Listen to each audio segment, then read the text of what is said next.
গোটা পৃথিবী থেকে যদি হঠাৎ করে লবণ হারিয়ে যায় তাহলে কি হতে পারে? কখনো কি ভেবে দেখেছেন? আমাদের প্রতিদিনের খাবার তৈরি করার জন্য যে জিনিসটি অত্যন্ত গুরুত্বপূর্ণ, লবণ যদি না থাকে তাহলে সমস্ত কিছুর টেস্ট হারিয়ে যাবে আর আপনি কোনো সুস্বাদু খাবার তৈরি করতে পারবেন না। যদিও এই লবণগুলো খুব বেশি এক্সপেন্সিভ নয়, কিন্তু এর গুরুত্ব দৈনন্দিন জীবনে অনেক মূল্যবান। আপনারা হয়তো মার্কেট থেকে লবণ কিনে ইচ্ছে মতো যে কোনো খাবার তৈরি করে খাচ্ছেন, কিন্তু আপনারা কখনো কি এটা চিন্তা করেছেন আসলে এই লবণগুলো সমুদ্র থেকে আমাদের কাছে পৌঁছানো পর্যন্ত কতগুলো প্রসেস করতে হয়? আর যদি না জেনে থাকেন তাহলে কোনো ব্যাপার নয়, আজকের ভিডিওতে আপনাদেরকে সমস্ত ইনফরমেশন দেওয়া হবে। তার সাথে সাথে এটাও জানানো হবে বড় বড় ফ্যাক্টরিতে কিভাবে প্রচুর পরিমাণে পনির তৈরি করা হয়। বন্ধুরা, আজকের ভিডিও অনেক ইন্টারেস্টিং হতে চলেছে, সেই কারণে ভিডিওটিকে শেষ পর্যন্ত দেখবেন। তো চলুন শুরু করা যাক। আপনারা বেশিরভাগ মানুষই জানেন লবণ সমুদ্র থেকে সংগ্রহ করা হয়, কারণ সমুদ্রে সব থেকে বেশি সমুদ্রের পানিতে এই লবণ পাওয়া যায়। কিন্তু বন্ধুরা, সমস্ত লবণ এই সমুদ্র থেকে পাওয়া যায় এমনটা নয়। সর্বপ্রথমে লবণ তৈরি করার জন্য ফ্যাক্টরিতে সমুদ্রের পানি বড় বড় ট্যাঙ্কে ভর্তি করে নিয়ে আসা হয়। তারপরে ফাঁকা জমির উপরে এইভাবে ছোট ছোট পার্টিশন করে সেই পানি স্টোর করে রাখা হয়। এবার আপনাদের মনে প্রশ্ন আসতে পারে, যদি সমুদ্রের পানি থেকেই লবণ তৈরি করা হয় তাহলে সেগুলো সমুদ্রের কিনারায় কেন করা হয় না? তো বন্ধুরা, আপনারা প্রত্যেকেই জানেন সমুদ্রের কিনারায় কিছু সময় পর পর জোয়ার ভাটা বড় বড় ঢেউ আসে, যার কারণে শ্রমিকদের গোটা মাসের মেহনত বরবাদ হয়ে যাবে। আর সেই কারণে তারা সমস্ত কাজ একটু দূরে গিয়ে করে। সেই কারণে তারা এইভাবে সমুদ্রের পানি নিয়ে এসে কিছুদিনের জন্য রেখে দেয়, আর এইভাবে কিছুদিন রাখার কারণে সেখানকার পানি শুকিয়ে যায়, মানে সূর্যের তাপে বাষ্প হয়ে পানি উড়ে যায়। তারপর পানি শুকিয়ে যাওয়ার পর ঠিক এইভাবে লবণ পড়ে থাকে, আর এগুলো শ্রমিকরা খুব সূক্ষ্মভাবে গোছাতে থাকে। কিন্তু আপনি আরও একটি প্রশ্ন করতে পারেন, তাহলে বর্ষার সময় কিভাবে লবণ তৈরি করা হয়? কারণ সমস্ত পানি বাষ্প হয়ে উড়ে যেতে কমসে কম 2 সপ্তাহ পর্যন্ত সূর্যের আলোর প্রয়োজন হবে। তাহলে কিভাবে লবণ তৈরি হবে? আর সেই কথা মাথায় রেখে এখন এইভাবে আর্টিফিশিয়ালি লবণ তৈরি করা মেশিন আবিষ্কার করা হয়েছে। এই মেশিনে সমুদ্রের পানি নিয়ে এসে একটি ভ্যাকুয়াম চেম্বারে ঢেলে দেওয়া হয়। এই চেম্বারে পানি ঢেলে দেওয়ার পর ভ্যাকুয়াম মেশিন সমস্ত পানি বাষ্পরূপে টেনে নেয়। তার সাথে সাথে নর্মাল হিট দিয়ে পানির বাষ্প তৈরি করা হয়।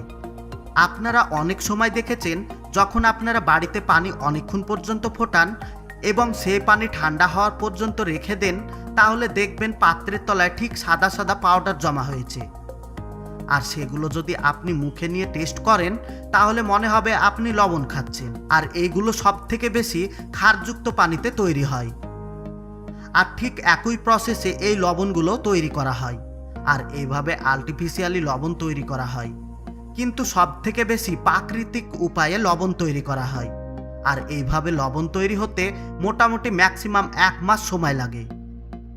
আর এটা অনেকটা ওয়েদারের উপর নির্ভর করে। কোনো কোনো সময় খুব কম সময়ের মধ্যে লবণ তৈরি করতে পারা যায়। তারপরে যখন এইভাবে একবার সমুদ্রের সমস্ত পানি বাষ্প হয়ে উড়ে যায়, তো সেখানে শুধুমাত্র পড়ে থাকে শুদ্ধ লবণ। কিন্তু আপনি এটা ভাববেন না যে এই লবণগুলো ডাইরেক্ট খাওয়া যাবে, কারণ এই লবণ এখনো খাওয়ার যোগ্য হয়নি। এই সমস্ত লবণগুলো ফ্যাক্টরিতে পিউরিফাই করার জন্য নিয়ে যাওয়া হবে। এইভাবে টাকে ভর্তি করে সোজা ফ্যাক্টরিতে নিয়ে আসা হয়। ফ্যাক্টরিতে নিয়ে আসার পরে বড় বড় গ্রাইন্ডার মেশিনে একবার পিষে নেওয়া হয়, কারণ এখানে বড় বড় লবণের পাথর তৈরি হয়ে যায়।